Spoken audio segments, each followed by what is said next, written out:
feeling after that one? Well, the feeling is really that we have work ahead of us, and we continue to work on some things and get better in some areas. But the biggest thing is really I'm super proud of this particular group. This is our third year in a row of posting a winning season. I don't think it's ever been done in franchise expansion history with teams. So for us to do that 3 years in a row in this type of league, it was a little choppy for us during the course of the season, but to get 15 wins, super proud of them. To finish in the top three, I'm guessing at this point with points on our side, is just a fantastic credit to this group. The new guys that came in and bought into the culture of what we were doing, and can't be prouder of the group. As you said, you're heading to the postseason for a third season in a row. What's your emotion knowing you're heading there again? Well, for me, it's really about the players and the franchise and just where we're at and how this thing has been built down there, and to make sure that the people in Tasmania are proud of this team and we're defending the island. And for me, it's really about the players and their growth and what we're trying to do. And I got great assistant coaches. We've got great physio staff over there, and just really players that come to work. We practice quite hard during the week. We don't take days off. I push these guys to the limit during the week. I might look cool and calm during games for the most part, but the practices and what we expect from them during the week is no nonsense. And they've started to click a little bit here and there, and we still have one big game ahead of us. 7 guys in double figures tonight. Does that sure help evenly balance your team is? Well, listen, Mike's been dealt a tough cards over there. You know, it's been a very, very difficult season for him, and a lot of injuries and a lot of different lineups. And you know, I feel for him in that situation, and I've been on the other side of that, and it's not fun. But the fact that our guys are just worried about what's in front of us and what we're trying to do, and not so much worried about the other teams in our process and sharing the ball.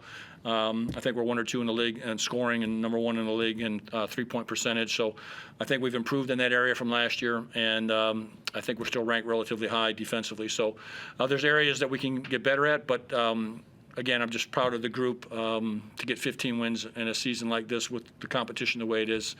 A great statement by the organization and the players. Marcus, you're going to the postseason this season. You missed out last year with Melbourne United, but what's your feeling, and how far do you think this team can really go? We're thinking day to day as a team.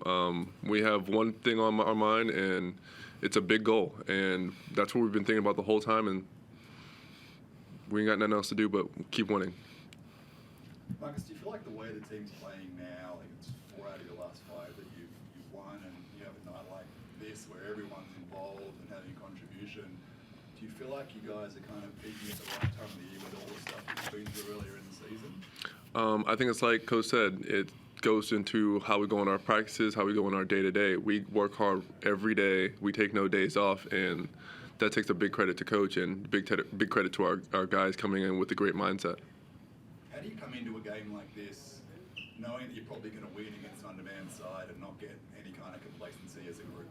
No, we done it all. We walk into this building knowing that any player can get off at any moment, and we go into it like it's going to be a war. Scott, you obviously mixed and matched your lineups a fair bit tonight. Having only 5 turnovers for the night, that must be really pleasing. The fact that they could all slot into those positions and still be effective. Yeah, like I said, we do the work every single day. I see these guys function every single day, and to put like Lucky Barker out there, who I trust completely. He's just ready to go and knows his role and knows what's expected from us and how the ball is supposed to move and our defensive foundation assignments, and just everyone across the board. Tom Ivanovic, getting some more minutes, which we need to get him under his belt. But just everyone contributed. Jared Bairstow, who doesn't play, gets in and just is in the right places at the right time, and he's a culture driver for us and a huge factor of how this franchise has been built around guys like him that people, I think, underappreciate. But in Tasmania, he is a powerful influence on our group. Scott, any early word on Milton's injury towards him? He's fine. He just bumped knees, collided knees, so he could have continued to play. But luckily, I didn't have to use obviously a lot of those guys. But he came back out and was just knee to knee kind of bump. So I think he'll be fine in a day or two, which we have a few days off before we get ready again. Was it planned to use all 2 of you guys going into tonight, or was it more of a situational? Well, I have confidence in all 12, but no. I have a rotation that I kind of stay with, and as the game unfolded, obviously, Guys deserve minutes. You know, they're practicing very, very hard, and to get them some extra minutes here and there is fantastic, because you're going to need them. You're going to need them in the postseason. You're going to need guys ready to go, and it's a confidence builder for those guys that usually don't get the same amount of minutes during the course of a game. Top two is still a slight chance. Like, are you going to watch tonight's game? This is going to disappoint a lot of people. I never watch a game live ever since I've been here. I watch it on video the next day. I got a lot better things to do. I love Netflix. I love watching stuff over there. I watch basketball all morning on my videos when the coach is downloaded on my computer. No offense, I'm watching a movie or something else or doing something with my wife, but I'm not watching an NBL game. No score updates? I have no idea. I just show up. They just point me in a direct. I'm old. They just point me in some way and say, "You got to get on the bus. You got to get to the airport." I'm like, "Okay, what are we doing?" Scott, you haven't minced words with your side this year. At times, you've called them horrendous. You've said that you've been the master of inconsistency. Do you feel that's changed now? You've won, I think, 5 or 6, and you seem to be putting a consistent effort out on the floor now going into the postseason. Well, I don't know if I've ever called them horrendous, but I might have.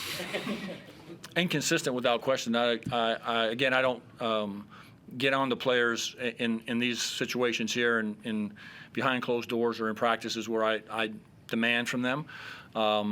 But I think, again, the season's been very choppy for us, and we've had some moments where we thought we could build some momentum, and it got away from us, and we've had a couple really tough losses that I thought we could have got across the line, but our guys just kept showing up, kept doing the work, never got distracted. They were all in, and we've built a little bit of momentum. We've won 3 in a row and 4 of our last 5, and that's a good sign moving into the direction that we need to go. All right. Thanks. See you all.